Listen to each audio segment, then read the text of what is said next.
एक चिट्ठी बेटे के माता-पिता के नाम।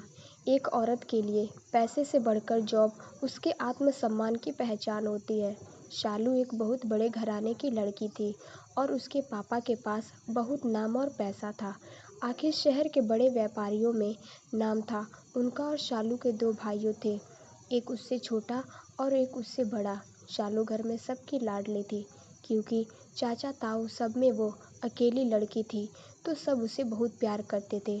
शायद इसी वजह से उसकी हर इच्छा हमेशा पूरी की गई। शालू जब बड़ी हुई तो उसके और भाई के लिए एक साथ रिश्ते खोजे जाने लगे, पर संयोग से भाई के लिए पहली लड़की मिल गई तो उसकी शादी पहले कर दी। राधिका बहुत ही समझदार और सुलझी हुई लड़की थी और उसने घर की जिम्मेदारियां ऐसे संभाल ली जैसे पहले से ही उसकी सदस्य हो और सबकी चहेती बन गई।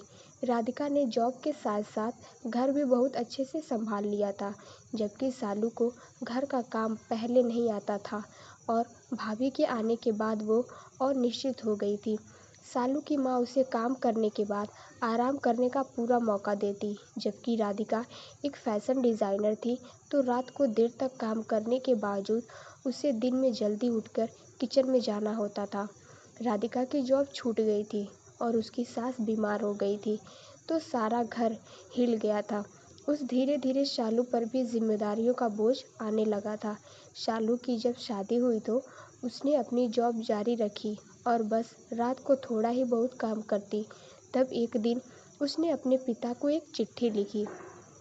प्यारे मम्मी पापा, जिस तरह आप मुझे प्यार करते हो, मैं जानती हूँ आप राधिका को भी बेटी जैसा प्यार करते हो, लेकिन इसका ये मतलब बिल्कुल नहीं है कि आप उस पर बेटी जैसी पाबंदियाँ भी लगाओ। मैं भी एक बहू हूँ और अगर मुझे भी जिम्मेदारियों के चलते अपनी जॉब छोड़नी पड़े तो शायद मुझे भी बुरा लगेगा। तो राधिका को जॉब करने का अधिकार क्यों नहीं है?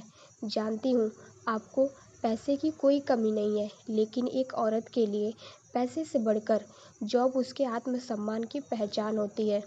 अगर मुझसे भी यह अपेक्षा की जाए कि देर रात काम करने के बाद भी मुझे सुबह उठकर ऑफिस जाने से पहले हर हाल में किचन संभालनी है तो शायद मैं भी बुरा महसूस करूँगी। तो राधिका देर रात डिज़ाइनिंग पर काम करने के बावजूद ये उम्मीद क्यों जाए कि वह दिन में भी रसोई संभाले, जबकि वह शाम को आते ही किचन में लग जाती है। थोड़ी बहुत आज़ादी की हकदार वो भी है, इसलिए जब वह दोनों पति पत्नी कहीं आए तो बिना अपनी राय दिए मंजूरी दे दीजिए। बहू को बहू जितना ही रखिए, बेटी मत बनाइए। बाकी आप खुद समझदार हैं। आपकी लाडली शालू। अगर आप सबको ये मेरी कहानी पसंद आई हो तो आगे और भी ऐसी कहानी सुनने के लिए मेरे चैनल को लाइक, सब्सक्राइब, शेयर ज़रूर करें। थैंक्स।